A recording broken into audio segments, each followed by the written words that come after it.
함께 기도하겠습니다. 사랑의 아버지 하나님, 오늘 토요일 안식하는 날을 맞이하여 또 예배하는 우리 사랑하는 성도들을 축복합니다. 한시도 주를 잊지 않고 아버지 기억하는 마음으로 이 예배 영상을 틀었사오니 우리 예배하는 모든 성도들의 마음에 힘을 주시고 위로와 안식을 주셔서 재충전되는 복된 날이 되게 도와주옵소서. 예수님의 이름으로 기도드립니다. 아멘. 우리 찬송가 415장 찬양하시겠습니다.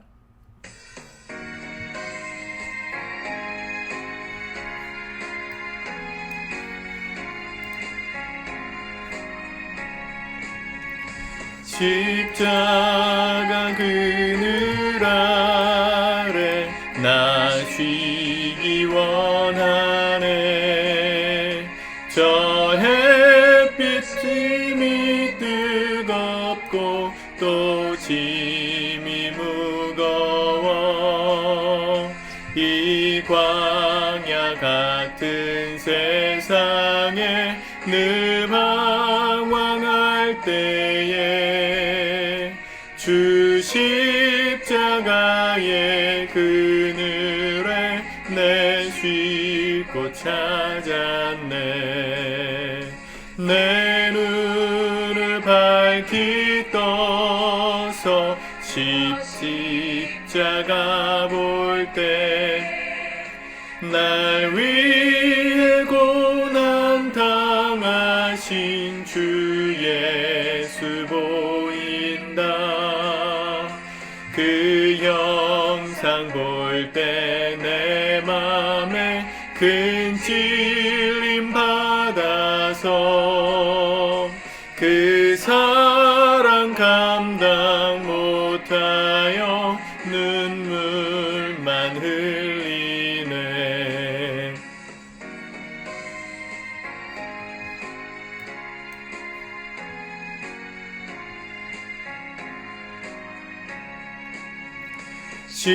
십자가 그늘에서 나 길이 살겠네. 나 사모하는 광채는 주 얼굴뿐이라. 이 세상 나를 버려도 나 두려움 없네.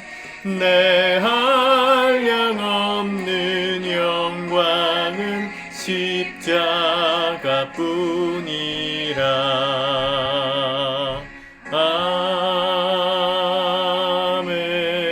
아멘.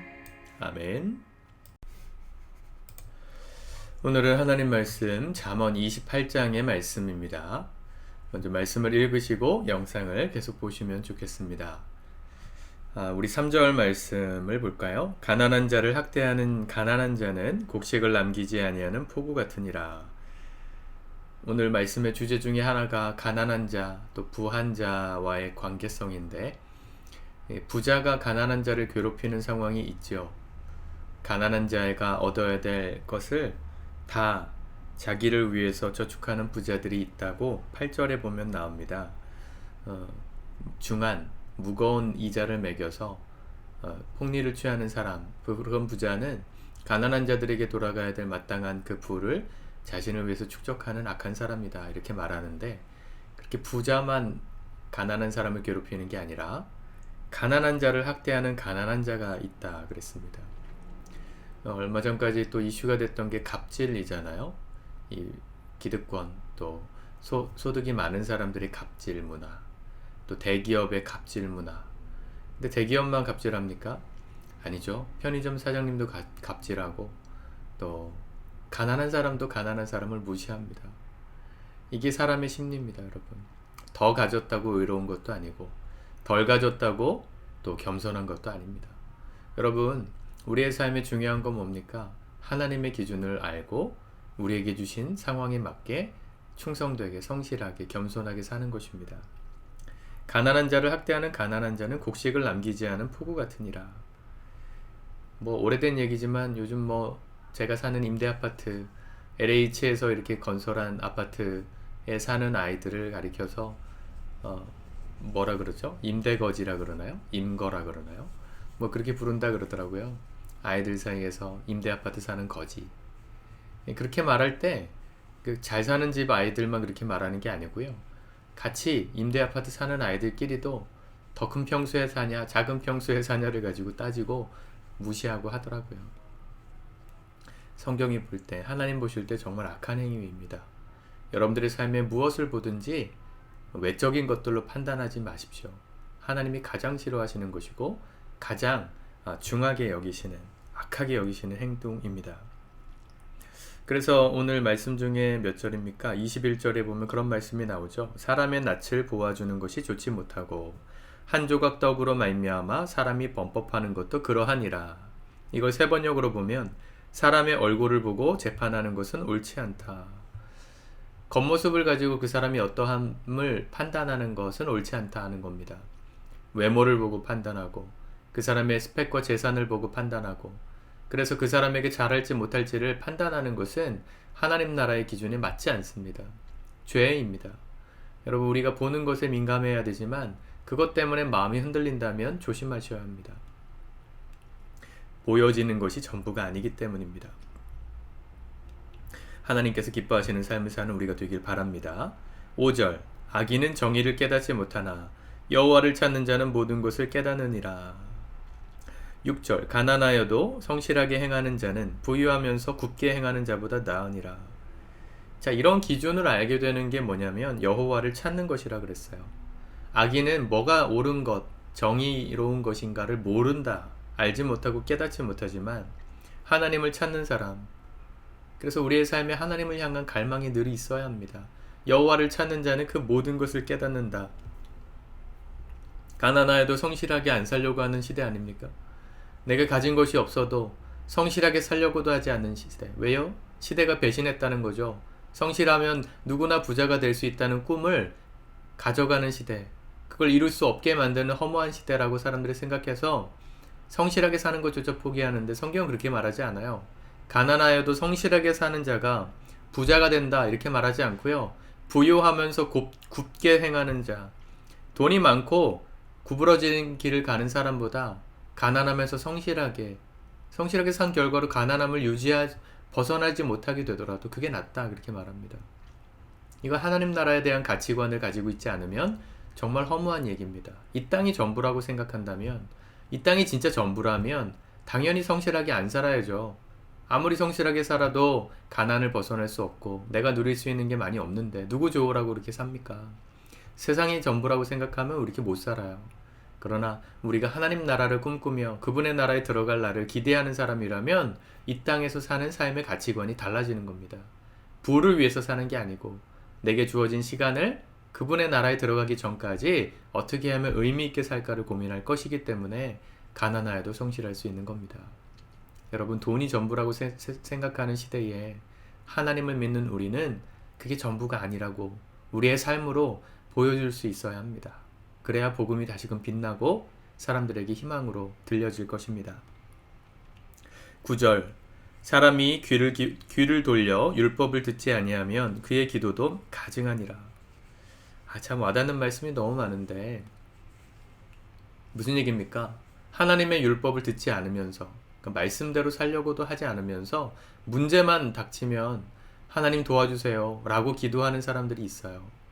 물론 그때라도 기도하는 거, 기도 아예 안 하는 것보다 낫지만 생각해 보세요, 여러분. 뭐라 말했어요? 하나님의 말씀에 귀를 돌려서 듣지 않는 사람이 기도하는 건 가증한 거래요. 하나님이 나쁜 분입니까? 이렇게 말하면 우리도 그렇지 않습니까? 우리에게 평소에 연락도 안 하다가 뭔가 좀 아쉬운 게 생기면 갑자기 연락해가지고 만나자 그러고 잘해주고, 근데 알고 보니까 뭐 좀 부탁하려고 그렇게 잘해주는 사람이 있다면 여러분, 그 사람의 행동을 어떻게 보시겠어요?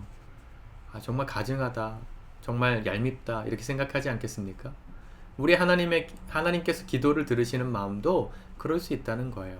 우리의 기도가 막히지 않는 방법, 기도가 하나님께 진실한 기도가 되는 가장 중요한 길은 말씀대로 행하는 겁니다.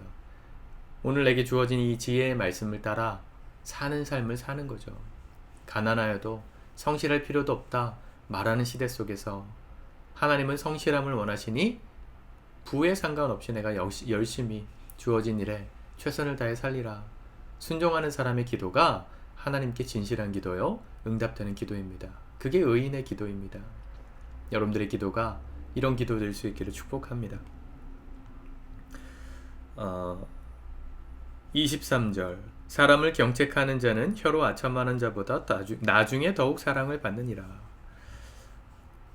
기가 막힌 말이죠. 사람을 경책해요. 그러니까 훈계하는 거예요. 이러지 말아라. 오늘 시대의 말로 말하면 꼰대짓을 하면, 꼰대처럼 말을 하면 사람들이 좋아하겠습니까? 안 좋아하는데, 성경 뭐라 말하냐면 혀로 아첨하는 자보다, 아유 그랬어, 아유 잘했어, 그랬구나, 아유 정말 나쁘다, 공감만 해주고 그 사람 마음만 위로해주고, 또 혀로 아첨, 그래 네가 잘하는 거야 라고 말하는 사람들의 그런 이야기보다 사람을 경책하는 말을 하는 사람이 혀로 아첨하는 사람보다 나중에 더 사랑을 받으리라. 시간이 지나면 알게 된다는 거죠.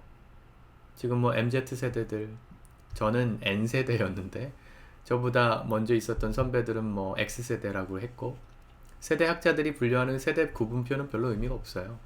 왜냐하면 결국은 나이대가 지나가면서 생각하는 사고방식이 달라지고 비슷해지기 때문입니다. 저와 저희 윗세대 X세대들도 10대 20대 때는 세상이 싫었고 어른들이 문화가 답답해 보였고 그래서 반항을 했고 자유함을 추구했거든요. 근데 저희가 그 나이가 되고 나니까 뭐가 진짜인지 이제는 좀 알게 됐어요. 그래서 균형을 맞춰가지 않습니까? 지금 어린 친구들이 방황하는 것 같아도 그들이 기성세대가 되면 똑같아질 겁니다. 세상은 새로울 게 없어요.